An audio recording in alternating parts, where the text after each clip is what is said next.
But like, since you have such a great tech background, what advice can you give the person that's running the office right now to make people feel comfortable that it won't be more shenanigans happening in 2020 during this election cycle?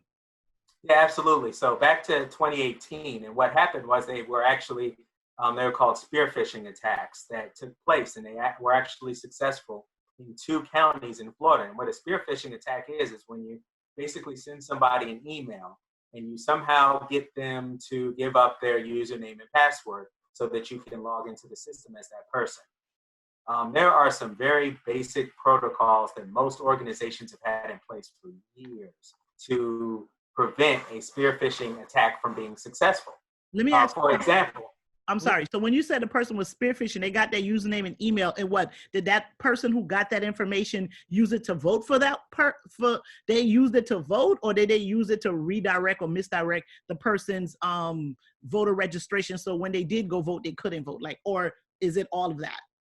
no. So when I say they got their username and password, I'm talking about employees. It was employees of two of the supervisor of elections offices. So there Oh, were okay. employees at 2 offices fell for the spear phishing attack. They gave up their username and password, and the hackers were able to log in. And then from there, we don't really know what else happened because there's not much information put out other than the fact that they said the no votes were changed, and honestly, since the information is classified, we really don't get to know, which is a whole nother issue around whether or not we have the right to know, more information than what's being told to us. And that's something that I would challenge as well when I become supervisor of elections, is that, there's some things that some things that are being called classified information, not allowing the public to know. It's really not right. And we should really be speaking out about that as well.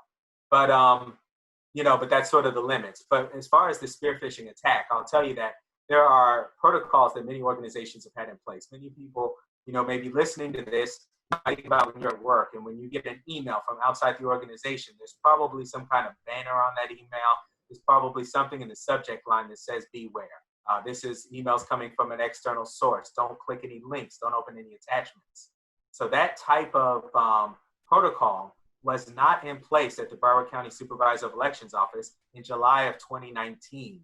And I know this because I asked the question, and when I inquired, that was the answer that I got, that they would have that in place within the next 3 months. And it was just shocking because, like I said, some organizations had this in place for many, many, many, many years. And especially when you consider that we know the spear phishing attack happened in fall of 2019, and everybody knew about this.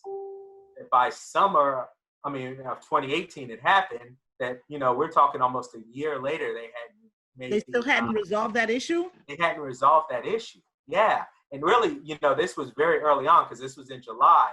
So this was almost a year ago when I just first decided to run. And it just really reinforced, my whole rationale for running to begin with. Because at the end of the day, you just have to have people in that office who understand the nature of the threat and understand what needs to be done to keep our system safe. And if you don't have people working there, especially in the leadership positions, then you're not going to stay. You're going to get behind the times.